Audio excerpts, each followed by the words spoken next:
Hello friends, welcome to Jhansi kitchen ideas.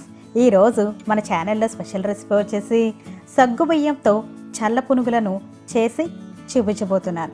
Evening స్నాక్స్కి ఏదైనా టేస్టీగా క్రిస్పీగా చేయాలంటే మాత్రం ఇలా ఈ సింపుల్ స్నాక్స్ని ట్రై చేయండి.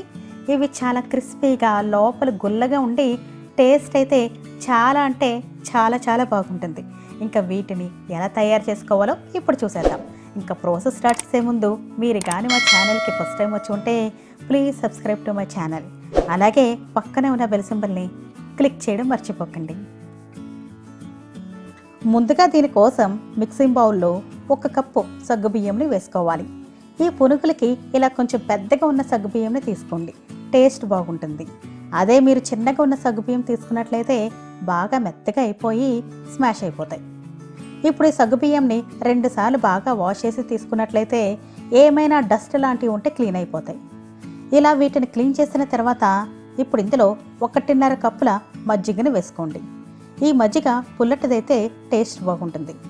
1 కప్పు సగ్గుబియ్యానికి 1.5 కప్పుల మజ్జిగ అయితే కరెక్ట్గా సరిపోతుందండి. అంతకు మించి యాడ్ చేయవలసిన అవసరం లేదు. ఇప్పుడు దీనిపై మూత పెట్టేసి కనీసం 4 గంటల పాటు అయినా సరే నాననివ్వాలి.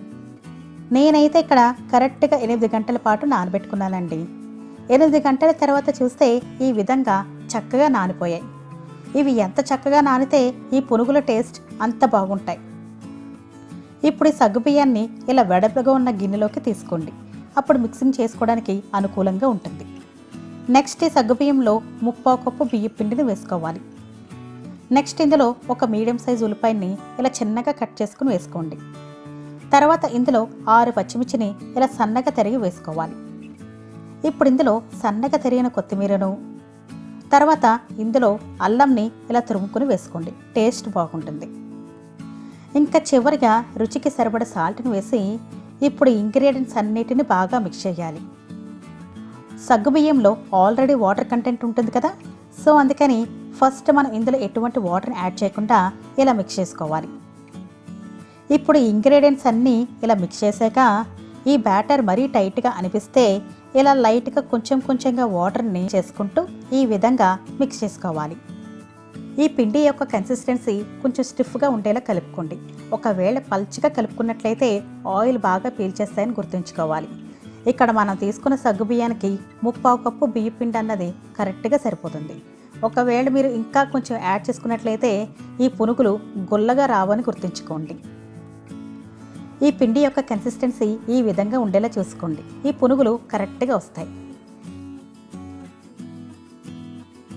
ఇప్పుడు ఈ పిండితో ఇలా చిన్నగా రౌండ్గా చేసుకుని ఫ్రై చేసుకోవచ్చు. లేదంటే నార్మల్గా ఇలా డైరెక్ట్గా కొంచెంగా పిండిని డ్రాప్ చేస్తూ ఫ్రై చేసుకోవచ్చు. ఇప్పుడు వీటిని ఎలా ఫ్రై చేసుకోవాలో చూసేద్దాం. సో దీనికోసం స్టవ్ పైన ఒక కడాయిలో డీప్ ఫ్రైకి సరిపడా ఆయిల్ వేసి ఆయిల్ని బాగా వేడవనివ్వాలి. ఆయిల్ బాగా హీట్ ఎక్కిన తర్వాత మాత్రమే ఇప్పుడు ఇందులో ఇలా కొంచెంగా పిండిని వేసుకుంటూ మీడియం ఫ్లేమ్లోనే ఫ్రై చేసుకోవాలి. ఈ పునుగులను వేసిన వెంటనే కదపకుండా ఇవి కాస్త ఫ్రై అయ్యాక మాత్రమే ఇలా గరెట్టెతో కలుపుకుంటూ మీడియం ఫ్లేమ్లోనే ఫ్రై చేసుకోవాలి. అప్పుడైతేనే ఇవి బాగా లోపల వరకు ఫ్రై అవుతాయి. ఇవి ఫ్రై అవ్వడానికి కూడా కనీసం 5 మినిట్స్ పాటు టైం పడుతుందండి. ఇవి మంచి గోల్డెన్ కలర్లోకి వచ్చి క్రిస్పీగా అయ్యేంత వరకు ఇలా గరిటెతో మిక్స్ చేస్తూ ఈవెన్గా ఫ్రై చేసుకోవాలి.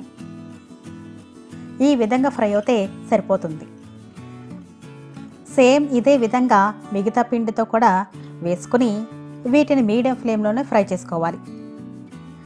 ఇలా ప్రిపేర్ చేసుకున్న వీటిని సర్వ్ చేసుకోవడమే. వీటిని కావాలంటే ఇలా డైరెక్ట్గా తినేయవచ్చు, లేదంటే ఏదైనా చట్నీతో పాటు తిన్నా టేస్ట్ బాగుంటుంది. ఇంకా వీటి టేస్ట్ విషయానికి వస్తే ఈ పునుగుల పైన లేయర్ క్రిస్పీగా లోపల గొల్లగా ఉండడం వల్ల ఇవి చాలా టేస్టీగా ఉంటాయి. మీరు కూడా తప్పకుండా ట్రై చేయండి. మీరు మీ ఫ్యామిలీ మెంబర్స్ అందరూ కూడా చాలా ఎంజాయ్ చేస్తూ ఇష్టంగా తినేస్తారు.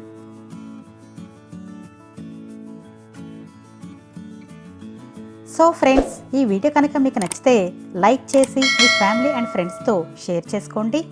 అలాగే మీరు కానీ మా ఛానల్కి ఫస్ట్ టైం వచ్చి ఉంటే please subscribe to my channel.